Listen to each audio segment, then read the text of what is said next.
To support this podcast, go to positivesarcasm.com/donate. Any amount is appreciated. Once again, positivesarcasm.com/donate. Thank you and enjoy the program. Bored housewives, so they're generally hitting the Moscato too because they need something sweet in their lives because their husband is sour. That ring on your finger? Some pygmy died digging that out of a hole for you to say I do and ruin some guy's like, you know, look at that dude. He's got a hernia it's shaped like a bag of pretzels that he just ate. You're going to Thailand, you're going to smash some dude. Going over there for guy time, but it's not with his buddies. What does it say on the bottle? Well, if it says that on the bottle, why did you put it on your head? All these actors did was shut their mouths because they didn't want to be run out of Hollywood. Now a bad batch of Chinese food has you blowing insurance premiums on vitamin fucking D. Too much. That's what we're I going sound like for Bill here. Maher. Really, John? Really? We can't do this anymore, auntie. I'll see you at the bar mitzvah. It's almost like it never existed, but it fucking did. So do me a favor. Go yourself.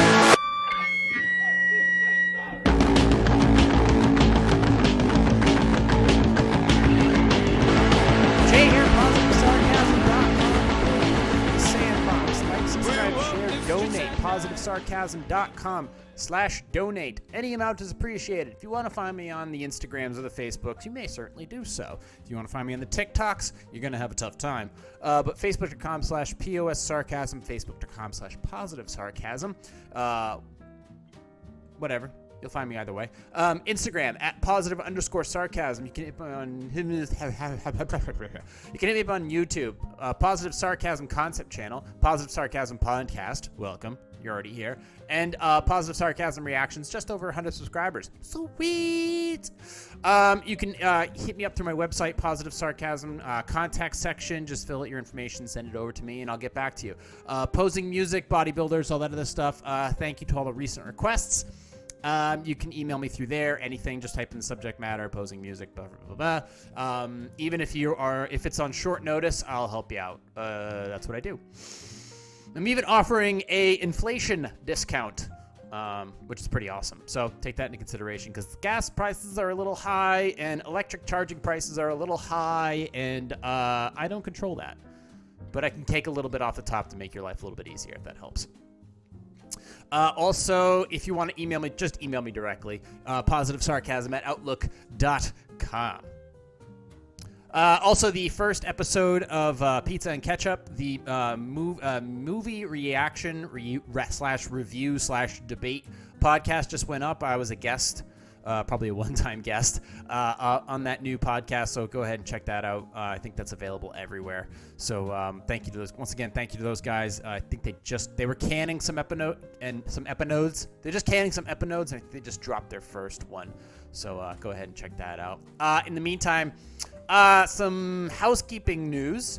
Yes, I am closing in on basically closing up shop here at New Hampshire's beautiful seacoast. Well, this side of it at least. I'm moving from the south side of New Hampshire's seacoast to the north side of New Hampshire's seacoast. So basically, if you were to drive I'm basically 4 minutes in.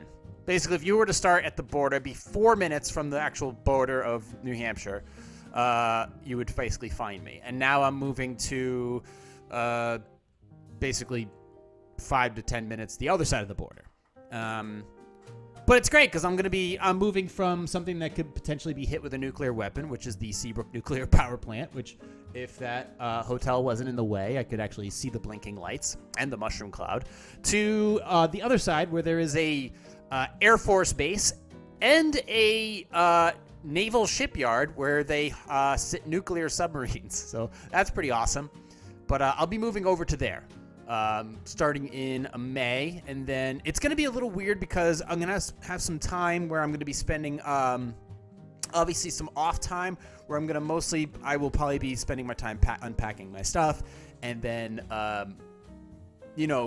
getting settled.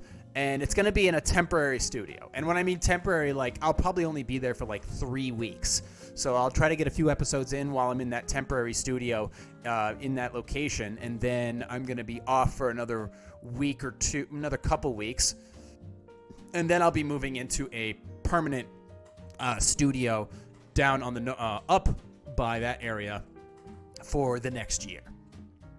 And then that'll be that. And then this new studio will be up, and then we'll be back after it. I'm still finalizing some other details, but essentially it is agreed upon. So, cool. And I've seen rental prices and housing prices, and I still don't want, for the most part, really anything to do with it. I'm not tacking on any more, expenses at this time that I would really need to. And I get it. Right now, people are, and it affects me. This affects everybody that is not part of the 0.001% or is not in Congress. I get it. You guys are going through a tough time, whether it's your heating bill, your electric bill, your filling up for gas, your grocery bill. I get it. I hear you. I know it's there. It's the elephant in the room that it's just another piece of the shit pie that you have to swallow every single day, whether it's social media or it's social justice, or now it's gas prices or electric charging prices or heating bills, and we're still just coming out of winter, just kind of, at least over here. I want to at least address it because it is there. We all see it. I see it. My response to it is exactly what it was as planned.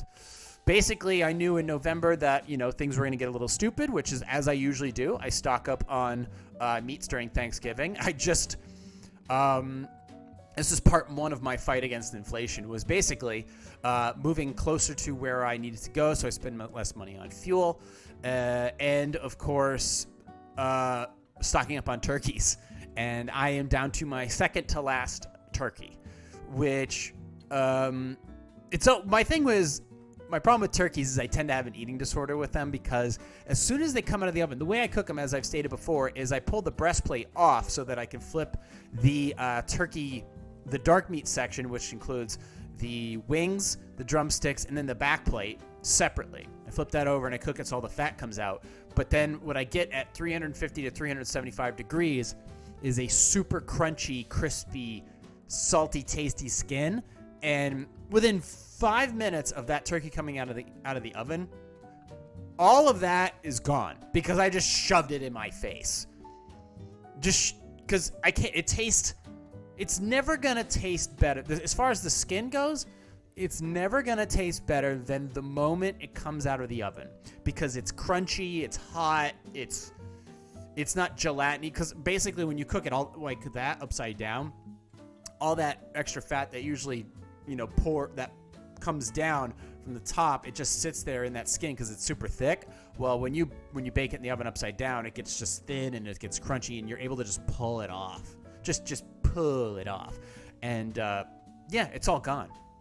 And my dog has to sit there and stare at me pathetically, like, you're gonna eat it all by yourself?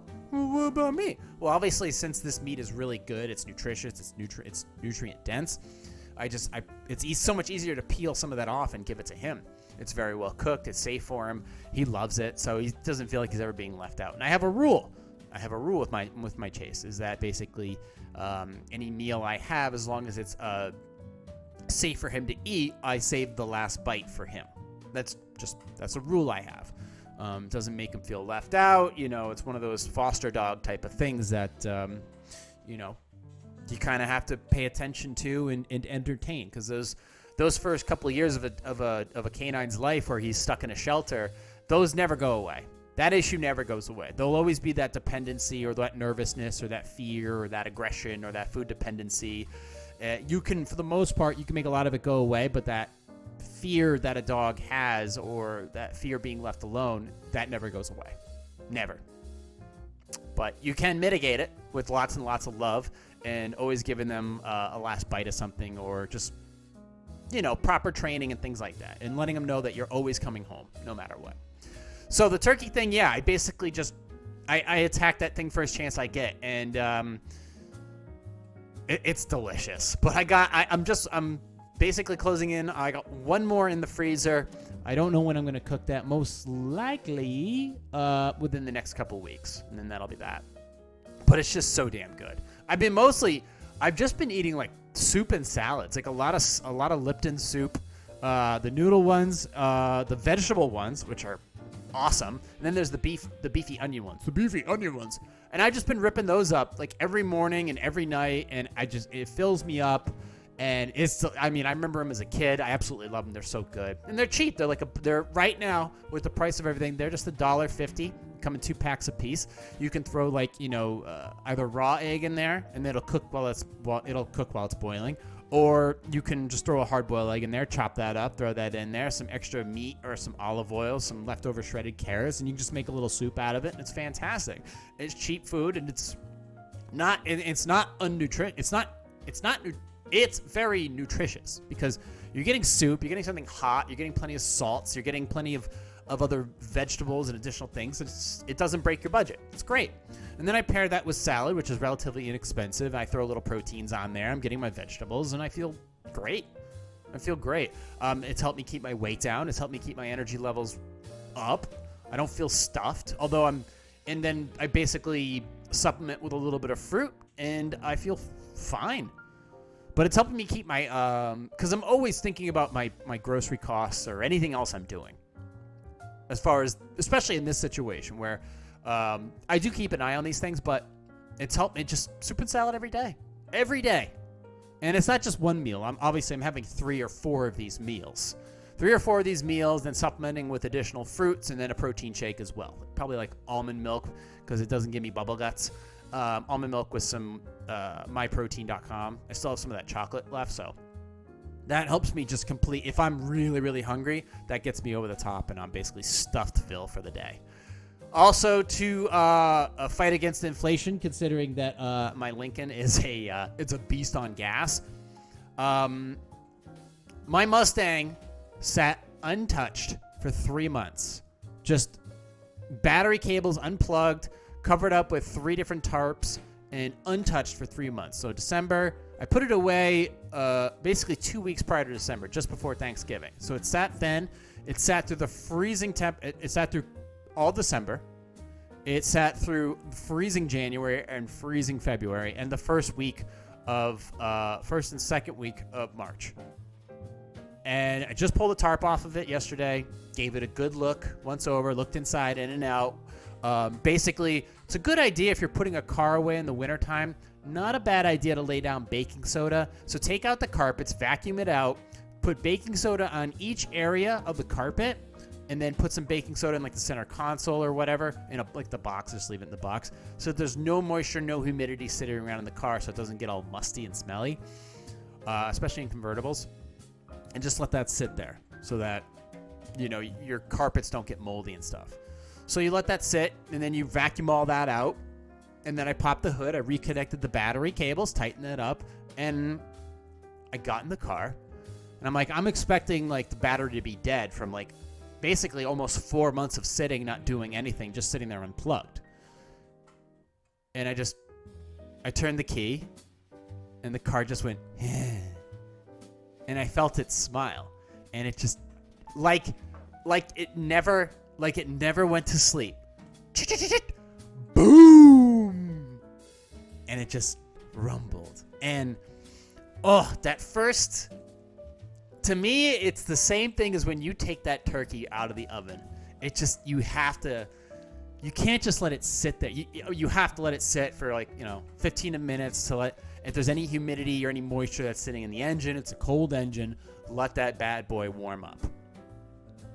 And I just let it idle, and I sat there, and I just kind of looked at it like a child. And the funny thing is that car requires cheaper fuel than the Lincoln does. So I'm technically going to be paying less in gas, which is awesome. But the way I drive it can be a little aggressive at times, so that may be compensated. But just sitting there like a little child, just smiling ear to ear as I'm looking it up and down. And I just got the new Adams. If you're looking to get a really good polishing and cleaning items for a car, clay bar, wax, ceramics, shine polishes, Adams Polishes is probably the site to go to. For me, it's the best cleaning products I've ever used on a car, ever. Physically by myself, not paying somebody else to do it. It's the best. I love it. Is it expensive? Yeah, it can be. But believe me, the difference is night and day. And it's not hard to apply either. just sitting there looking at it, I'm so excited. And it was sunny out yesterday. It was nice enough out where after it was warmed up and everything was dry, and I put in these $200 headlight bulbs that actually didn't do really much, that weren't that much brighter than Silver Star Ultras. So I'm like, great, now what do I do? I got in the car, I grabbed Chase, I threw him in this passenger seat, and we just went for a little drive on the seacoast. And just that feeling of, with everything going on, a lot of it just kind of went away. You just stopped thinking about it. It is a bit of a stiff transmission. Like, I'm trying to put it in reverse, and I'm like, what the fuck's wrong with the transmission? But once I got it to shift into first, and then brought it back and put it into reverse, shifted into first, then pulled back, got into reverse, it was no different. And I just slowly drifted out into traffic and just took off. And it felt so good. So good. So that is now that I'm looking forward to the rest of this spring and this summer, provided we're not all glowing green. So it's been awesome, and I don't care if gas is $7 a gallon. I don't care if it goes that high. I'm still gonna be driving True Blue. Don't give a shit. I won't. That's a way of life for me, and throughout this past year and a half, I have been pushed to my principles to the near brink of mandate. And I haven't really backed down. I've stood true to my values, almost to the point of moving to Fort Lauderdale, which is still an option for me, but I'm going to ride out the rest of this year to see where everything kind of lays out. But I am going to continue living on New Hampshire's beautiful seacoast and seeing where things lie. And I'm still coming out not really scathed in any way. I feel pretty good about it. Still getting the chance to live on the seacoast, still having 2 cars, still not in debt, still having, my best friend with me. It's a great feeling. But just getting in that car, man, and people aren't necessarily giving these things up. These Mustangs now, people are buying. I just saw a brand new Shelby Cobra. I think it was a Super Snake, just parked over in Northampton the other day, just sitting there idling. I was like, I saw the new plates. I'm like, somebody's now in the game. It's great.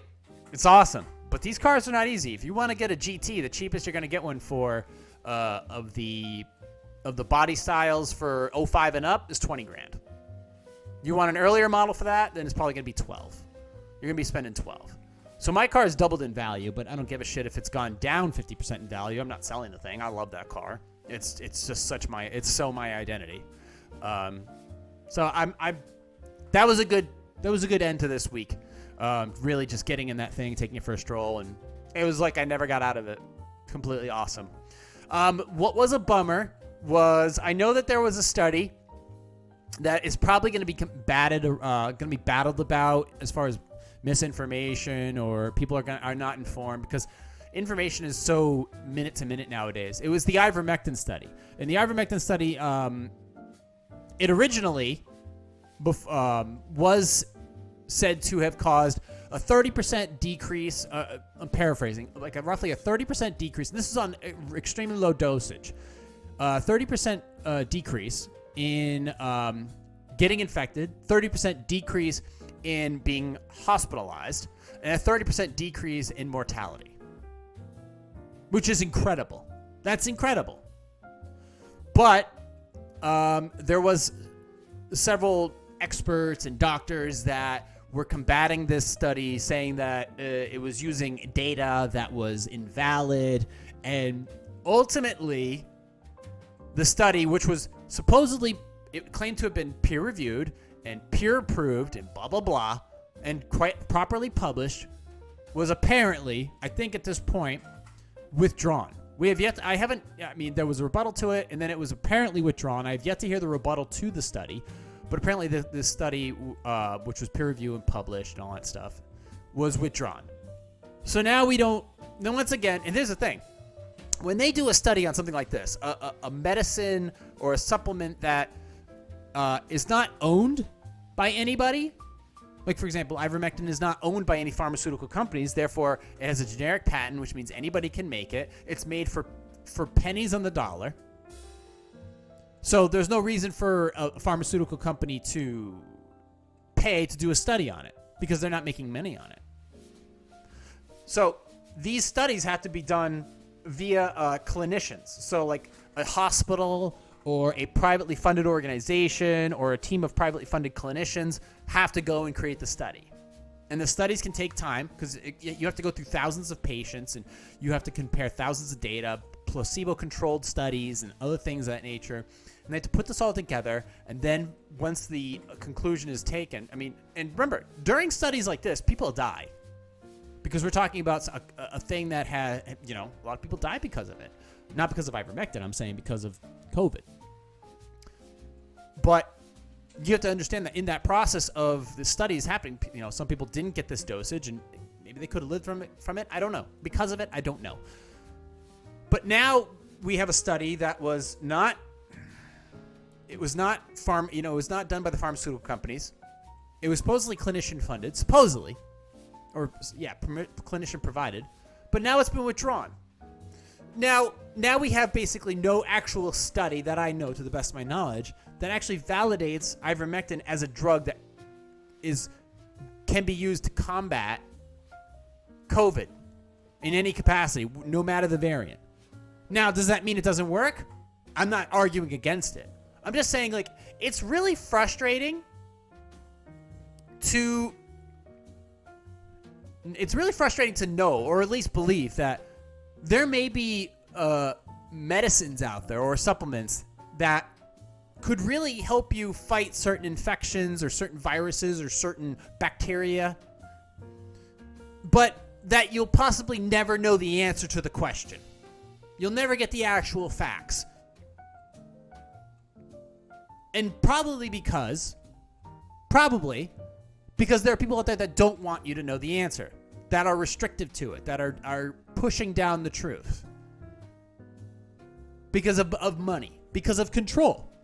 Because the Emergency Use Act, if you have all this other stuff that says it can treat or prevent these illnesses, well then you can't get the emergency use authorization to go in to use these vaccines or other pharmaceutical medications. It's this giant political mess where we're just trying to help people. We're just like, hey, you're sick.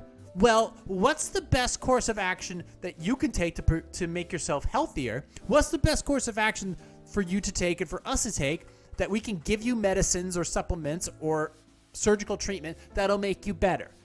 Here's all the things that are out there. We can give them to you, and we can lead you back to a path of healthy living. But no, we can't do that due to political pressure. We can't do that due to social pressure.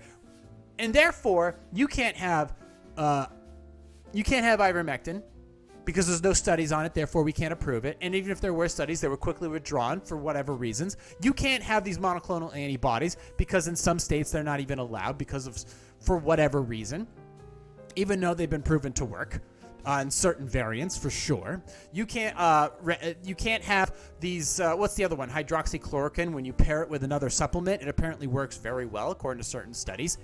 That's been doctors specifically prescribed, but then that was taken away as well. So all you were left with was this remdesivir, which didn't really have a great track record to begin with, and people were given it when they were sent to the ER when they could have been given something else, prior to having to be admitted to the ER or to basically for critical condition cases of COVID. And they're just given this, and they're put on an oxygen tank, and then they fucking die. When the fact is if we had these other things at our disposal, whether or not they worked, if we had these things and we threw the kitchen sink at it, with all these other supplements, there's a really good chance, a better than normal chance, if you just would have went with this shit, that they would have survived. Regardless of whether they were vaccinated or not, whether they had comorbidities or not. The idea that we had this stuff at our disposal that was safe to use, that had almost no side effects, that have ever been proven, that have ever been exposed.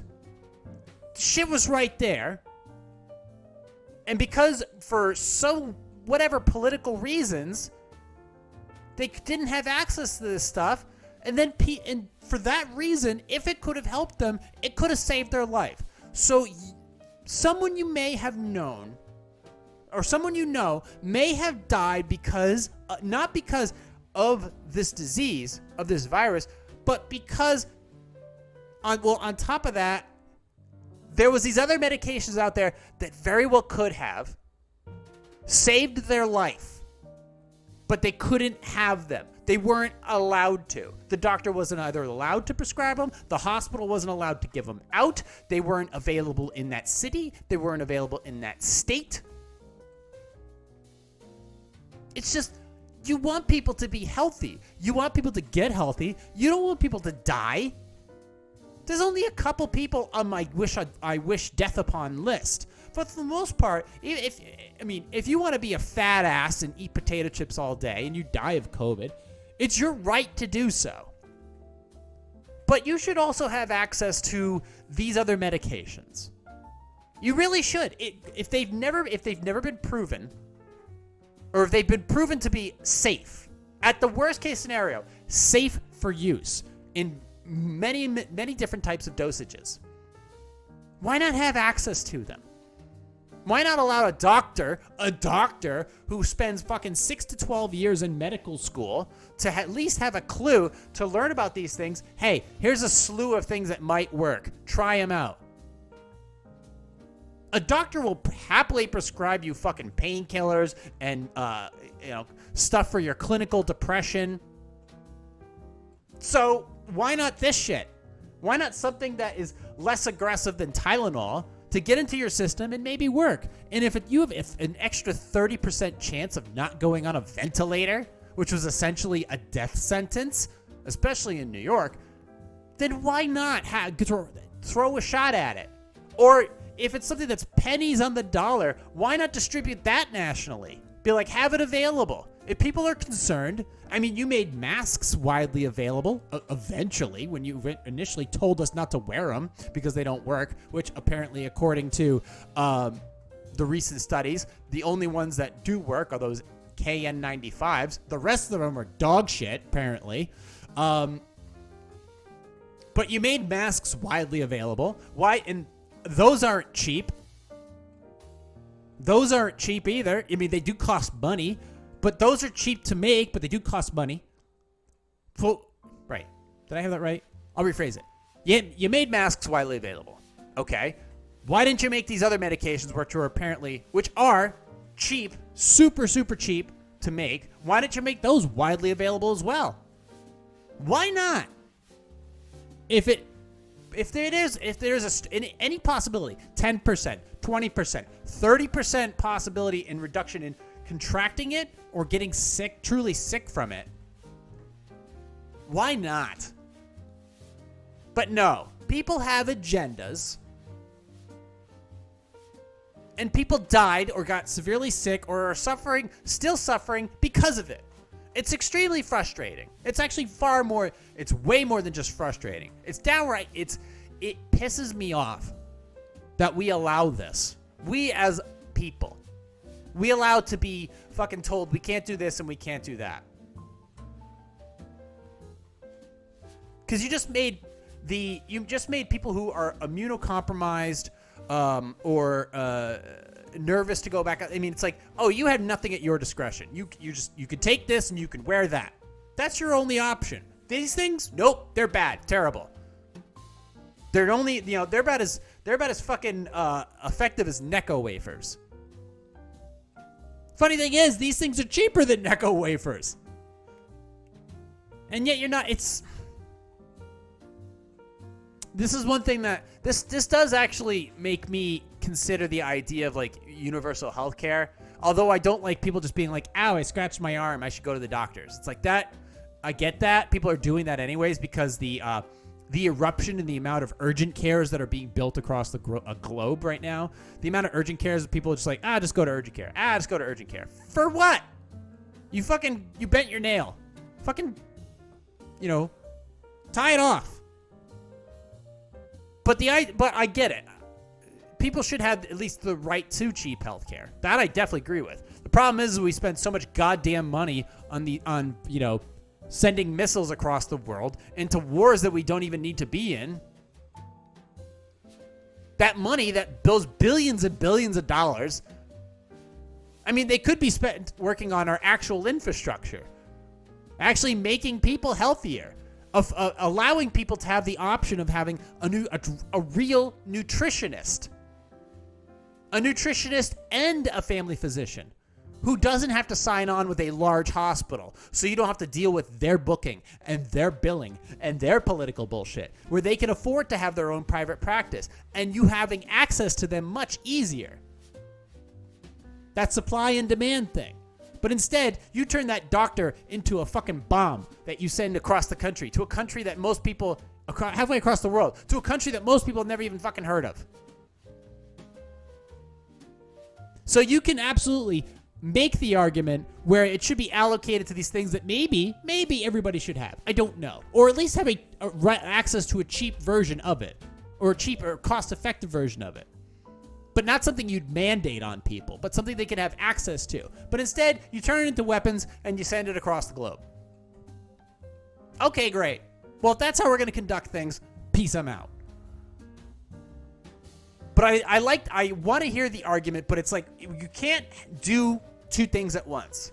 Do you want to bomb other countries, or do you want to give people health care?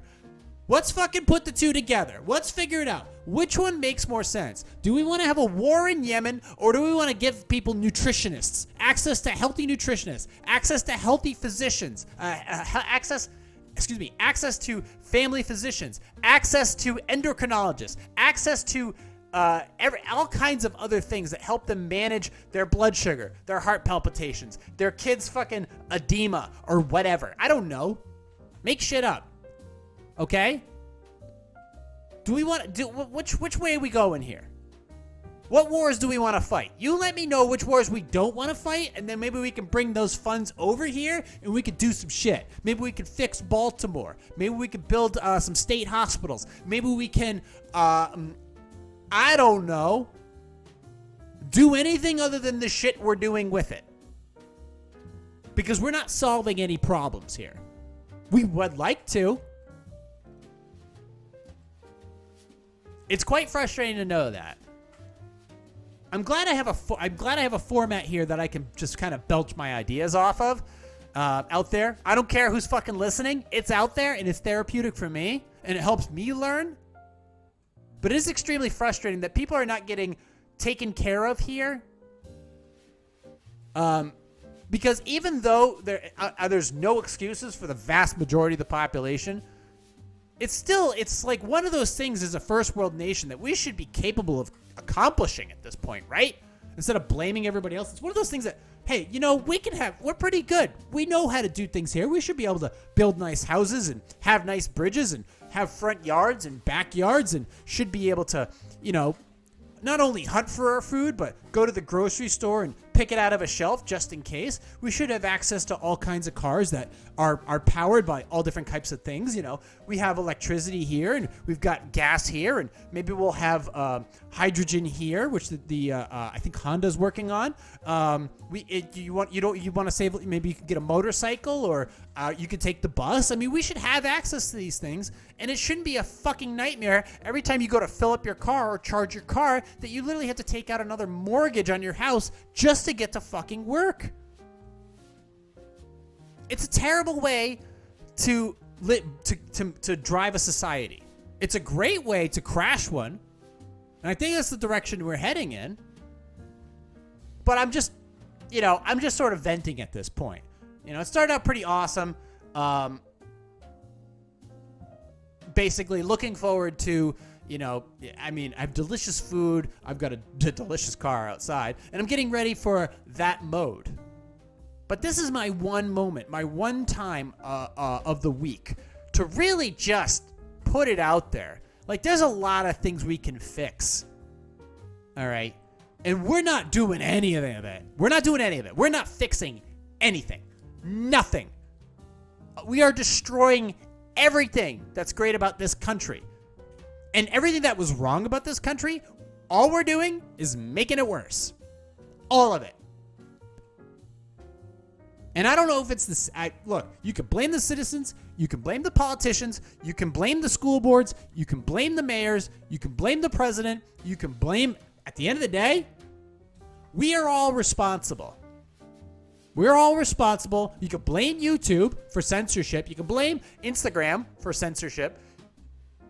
At the end of the day, we're all responsible. You want to keep blaming fucking Alex Jones or Donald Trump or Cuomo? Go right ahead. Be my guest. Go right ahead.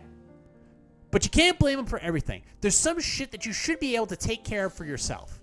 There should gotta be something. Anything. Does it always have to be macaroni and cheese and pronouns all fucking day? Really? Does everything have to be 90 seconds in a microwave and instant outrage on Twitter? It doesn't have to be like that. So when I take the time to bake a turkey, when I take the time to walk my dog, when I take the time to work out, when I take the time to get my, cover my car and get it ready for the year, or take the time to edit a video, or take the time to edit a podcast, when I take the time to do anything, it's just shaping me to be a better person. Really. And there's sort of an art of simplicity to it. This effort that I put forward.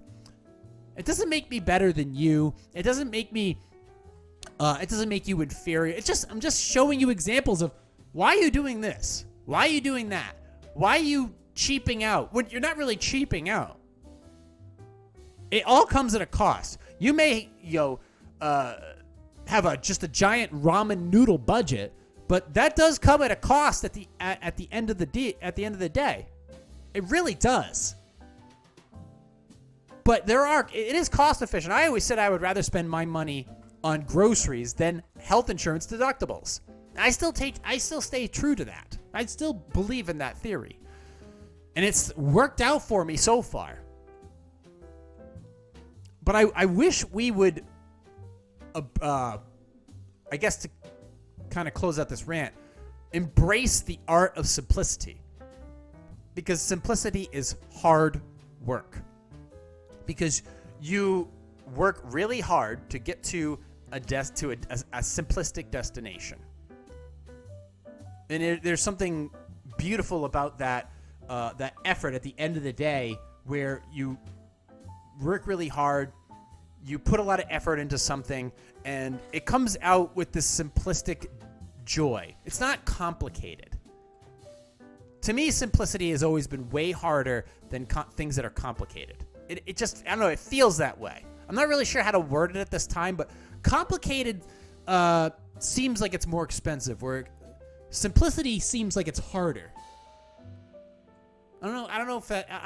It's an idea I'm trying to work through. I always felt like simplicity, having a simple life with simple goals, always felt much harder to me. I always felt like that thing you wanted, like that little house on a little piece of property, with the dog and the white picket fence. It always felt so hard, because it felt like to get those things, you had to go to a job where you hated your life and you sold your soul and you hated your fucking coworkers, and you were never allowed time to work on your dreams. Only to come home to all those things that you really wanted, but hating yourself from the moment you walk through the door.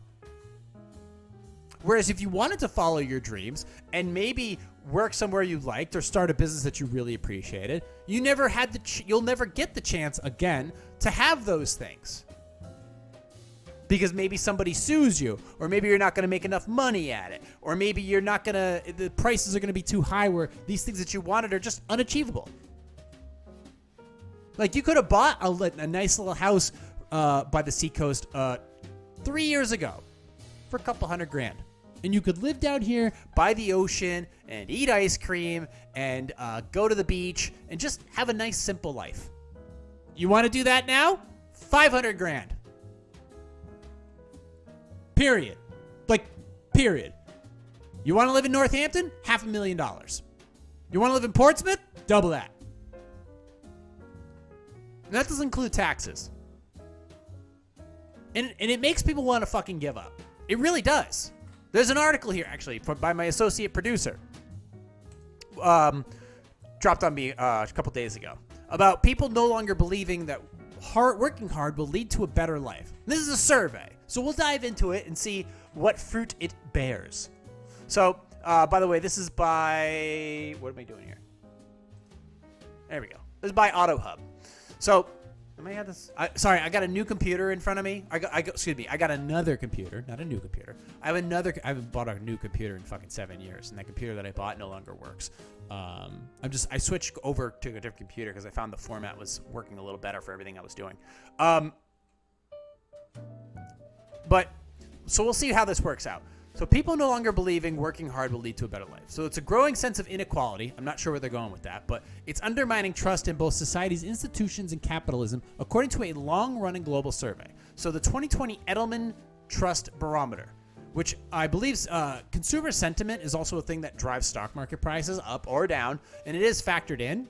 So it's this Edelman Trust Barometer, now in its 20th year. It looks on the screen. Looks pretty good. Has found many people no longer believe working hard will give them a better life. Despite strong economic performance, a majority of respondents in every developed market do not believe they will be better off in 5 years' time. Okay. This means the economic growth no longer appears to drive trust, at least in developed markets, upending the conventional wisdom. Quote, "We are living in a trust paradox," Richard Edelman, CEO of Edelman. "Since we began measuring trust 20 years ago, economic growth has fostered rising trust. This continues in Asia and Middle East, but not in developed markets, where national income inequality is now the more important factor. Fears are stifling hope, and long-held assumptions that about hard work leading to upward mobility are now invalid, growing trust chasm between elites and the public." Not the 1%, the elites. To me, there's a difference between the 1% and the elites. There's a difference between power and money, or power, control, and money. It really does depend. Okay. Jeff Bezos can influence politicians, but politicians are, at the end of the day, they're the ones who push the buttons. They're the ones who take the backdoor bribes and create legislation and move the stock market in a direction that basically fucks the consumer. 56% of the surveyed global population said capitalism in its current form, which is crony capitalism, so it's actually not capitalism, it's cronyism, said in its current form does more harm than good in the world. Most employees, about 83%, globally are worried about job loss due to automation, valid, a looming recession, here, a lack of training, okay, cheaper foreign competition, immigration, and the gig economy. Well, the gig economy, I don't have a problem with. The gig economy is actually basically, the gig economy is the American dream. The gig economy is how we got here. A side gig is everything. A side gig is everything. A side gig is what gets you that Mustang. A side gig is what gets you that fucking, that vacation in Florida. A side gig is that. The side gig is everything. So Americans should strive for that side gig. They really should. Because a side gig is also therapeutic. But let me continue on with the article. 57% of respondents worry about losing the respect and dignity they once enjoyed in their country. Nearly 2 in 3 feel the pace of technology change is too fast. Australia recorded one of the largest declines of trust in technology. Problem is, a lot of people in the United States especially don't really understand technology in its simplistic form, where they can use old technology in their favor, which makes technology cheaper and more efficient for them. But I digress. Let's move on. Australians were most worried about losing their job to the gig economy. Well, that's because your fucking government doesn't let you out of the house. Followed by recessions, lack of training, and foreign competitors. The study also found a growing trust chasm between elites, which I just talked about, and the public that could be a reflection of income inequality, Edelman said. I don't know, but we'll keep going. We now observe an Alice in Wonderland moment of elite buoyancy and mass despair. While 65% of the worldwide informed public, ages 25 to 65, university educated in the top 25% of household income, said they trust their institutions. So 65% said they do. Only 51% of the mass public, everyone else, representing 83% of the total global population, said the same. So it's okay. So it's almost half. Well, it's just more than half. The result is a world of two different trust realities. So people that age 25 to 65 who went to a university are in the top 25% of household income. So basically, people who went to college and have been indoctrinated and go into these careers where they are the corporate guy and they say all the corporate shit and they have fucking pronouns in their email bio. Those people will fucking suck the corporate dick and say, yeah, we believe that everything's great and this is the way and we're gonna progress and blah blah blah. Yeah, I get those people. I used to work for them. They fucking suck. The rest of us, people who are blue collar or have run our own businesses or have side gigs or are trying to figure out how to hustle or believed that college was a complete waste of time, which it is, have a different opinion. At least half of us do. The result is a world of two different trust realities. The report says, the informed public, wealthier, more educated, and frequent consumer of news remain far more trusting of every institution than the mass population. Frequent consumers of news, frequent consumers of mainstream media news. That can be your local news because your local news is also an affiliate of these larger, you have Boston 25. That's Fox 25, okay? Or CBS Local. That's CBS. They're mainstream. They get their news. It's all the same shit. It's one big conglomerate. It's just brought down to a more local level. The informed public, wealthier, more educated, and frequent consumers of news remain far more trusting of every institution than the mass population. In the majority of markets, less than half of the mass population trust their institution to do what is right. There are now a record 8 markets showing all-time high gaps between the two audiences, an alarming trust inequality.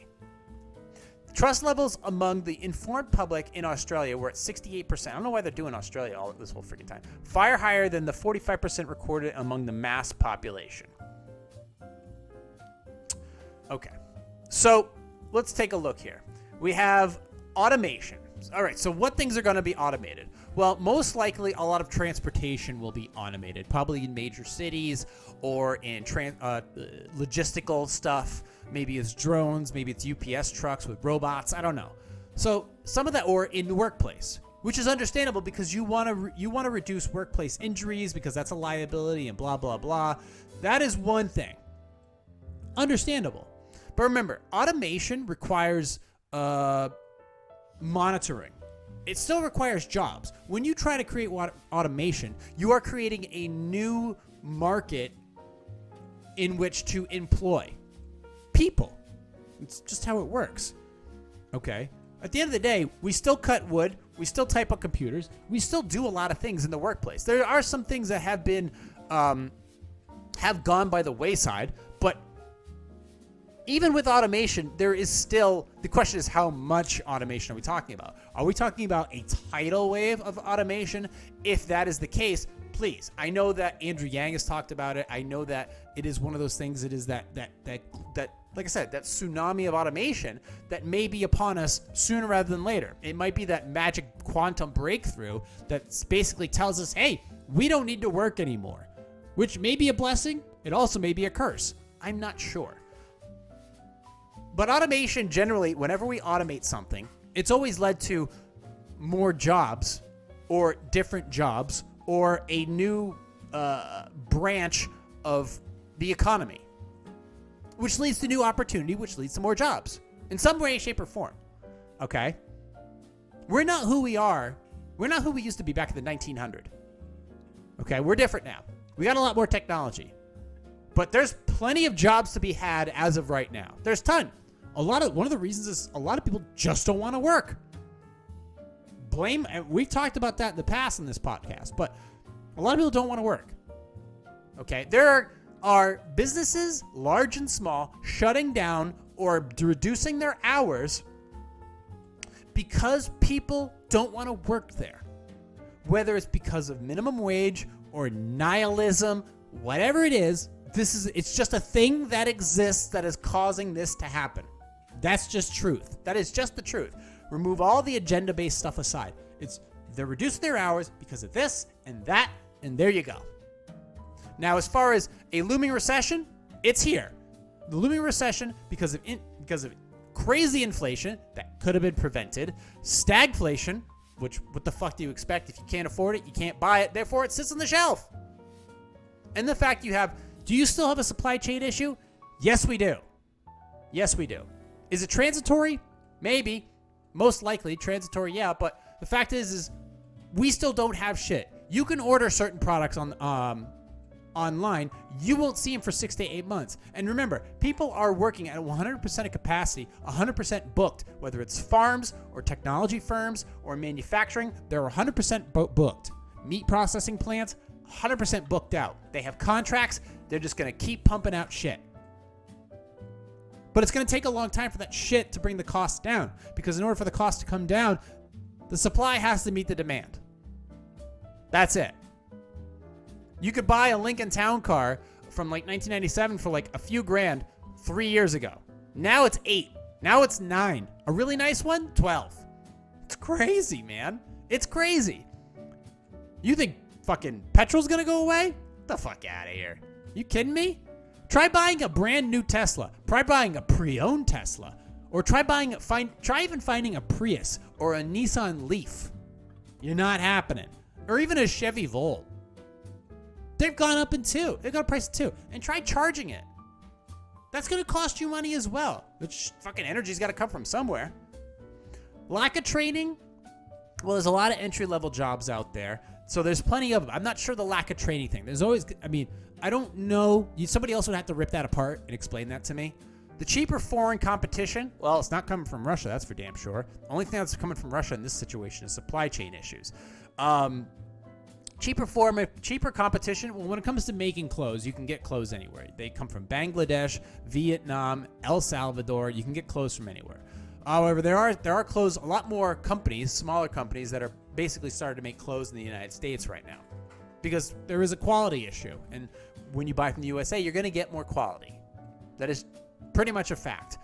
So the foreign competition thing, well, yeah, I agree. Here's the thing. The foreign competition thing, we should be supplying a lot of these things in the United States. We should be warehousing it here. We should be producing it here if we can. If we have the resources to do it here, we should absolutely be doing it. So I don't know. The foreign competition thing, like I said, that is an elite thing that is being done for...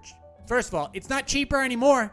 It used to be cheap because there was no wars, there was no COVID, there was no supply chain issues. It was basically, I'm going to send these people to the Philippines because I'm going to send this job or this task to the Philippines because it's cheaper to do so. Now, it's like, okay, if I'm having stuff built in the Philippines, how quickly can I get it here? And is it cheaper now to get it from there than it is just to build it here? Because if it isn't, we'll bring it back here and it'll probably be a better job. It'll probably be a better product or a better service instead of having it done there. No disrespect to the Filipino people. I'm just naming our country that we've outsourced to. Immigration, absolutely an issue. Absolutely an issue on both aspects. Whether too much, too little. That's a hot button topic. But yeah, one worth discussing. But the gig economy thing, I completely disagree with. The gig economy thing, I understand people have rights to like healthcare and overtime and benefits and blah, blah, blah. But I'm talking about the gig economy. The gig economy is basically what made this country. People hustling their fucking asses off, whether it's a paper route or delivering pizzas on the weekend, or, doing Uber or doing anything. Carving statues as a side hustle to make a little extra money because it's their passion. Or making posing music for bodybuilders. That's me. Or making wedding videos. Or making content in general. Or just doing anything to chase a passion that also helps you make money. Or just doing it because you need the extra cash. Like, being the cashier at a grocery store for a day or two during the weekend on a Saturday and Sunday, or cleaning cars, anything. The gig economy is what gets people to the next level. So I don't have a problem with this gig economy thing. I don't know what else it could possibly be referring to. Is basically a side hustle that allows you to make extra cash so that you could go and do more shit. I don't have a problem with that. But as far as like you going into the corporate office and having to deal with that garbage, or spending $35,000 a year, or a semester to go into a market that doesn't really appreciate your degree, because in all reality, your degree is most likely dog shit as well. So I get it. That's probably useless, but you're going to have to fucking swallow that $100,000 in student loan debt because you made the mistake of actually thinking that college was a good idea. Unless you're maybe going to be a doctor or a lawyer, because you can go to medical school or you can go to law school. You can go to these specified schools to do these exact things that are going to make you a lot of money. But if you're going to be, if you're going to go for a liberal arts degree or a sociology degree, you just want to be a professor at a college. So basically, you're going to have no world experience. You're going to go to college to go back to college, which makes you essentially useless, which means your opinion has no value. Your opinion is allowed because this is America, but your opinion's useless. At least it is to me.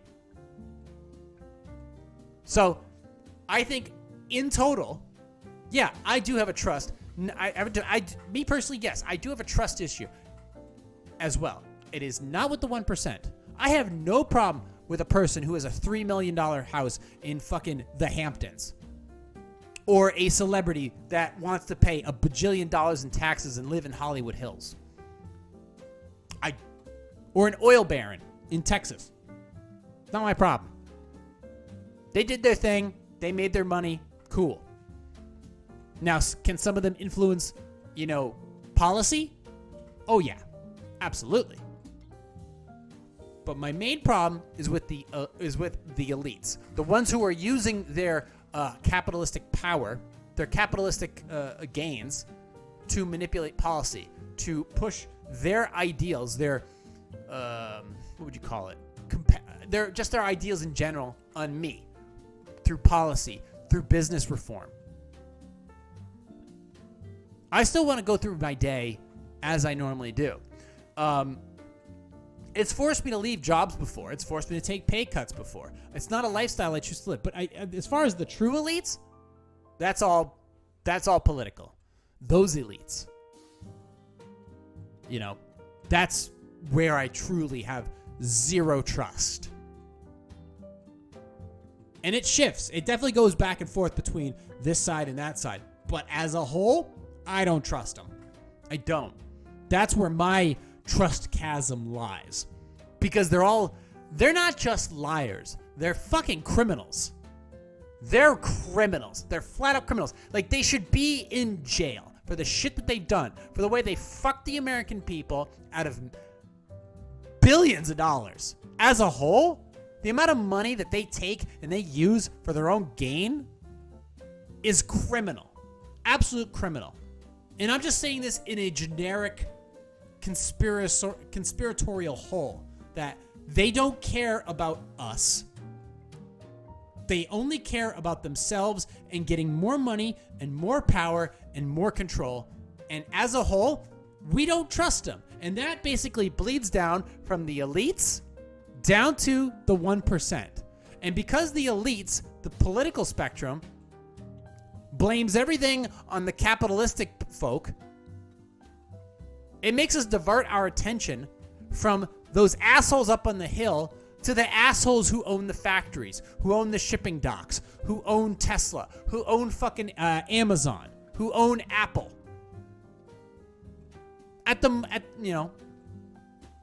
They're not necessarily to blame here. They're just doing their thing, making money. Now, there are some of them that definitely do some stupid shit. Don't get me wrong. That are super hypocritical in everything that they do. But they're just trying to distract you. It all comes from one spot. Now, if we were more self-responsible, that's one thing. We could absolutely solve a lot of problems. Solve problems by being responsible for our own lives. Way more responsible. Instead of just Grubhubbing, basically. Having a Grubhub type of lifestyle. We just hit an app on the button. Or telling Alexa to fucking order your food. And then some fucking dork shows up 20 minutes later with your chicken wings. But that self-responsibility, that self-reliance is being taken away by these political elites. And that has to stop. It has to. And I don't know. My problem is I don't know how to fix it. I don't. It's like, oh, get out there and vote. I've heard it. But at the end of the day, if I'm voting this way now, if I decide to actually go out there and vote this way, am I actually going to solve the problem? Because I am also nihilistic as well in a lot of these scenarios. The question is, how long is my simplistic lifestyle actually going to last? How long can I actually maintain this motivation, this rhythm, this movement, momentum? That's the word I'm looking for. You know? And I do. I find it frustrating for myself knowing where the problems lie, but for others that are suffering more than I am in this situation due to all this stuff. Like, I just found out a friend of mine, this girl I know, her son just got they found something on his bone, some type of cyst or whatever. And it's like, oh my God. You know, first of all, as a mother, that's a terrible, terrible thing to be like, oh, now your child may have something that's severely life-threatening. But on top of that, the idea of now I have to drive back and forth, schedule appointments, pay deductibles, go see a specialist, get x-rays. And it's like, now not only do you as a mother have to worry about the health of your child, the thing you love the most. You know, I've known some mothers that just use their child as a means of gaining money and control, but let's not go down that road. But the idea of something you love so much, and that is where your worry should go. But then you got to deal with this other situation where, how the fuck am I going to pay for this? Because I got to get on the phone with the insurance company and argue with them for 2 hours. And then I got to schedule these appointments and see if this doctor's available, which most likely they're not. And scheduling 3 or 4 months from now with this specialist whose schedule is full, while this situation may progressively get worse. Or because you have to schedule something immediately, it may not be covered by the insurance because you booked it wrong, because some fucking idiot at the customer service desk didn't fill in some forms out properly, and now you got to do that, and these are true realities. And that's the people who I know that how bad my situation was the past couple of years, how crazy it got, that there are people having struggles right now where it's like, oh shit, I wouldn't want to be in that position. As much as they wouldn't want to be in my position, I wouldn't want to be in theirs. Whether it's equal or worse, it's like, man, that sucks. That really does.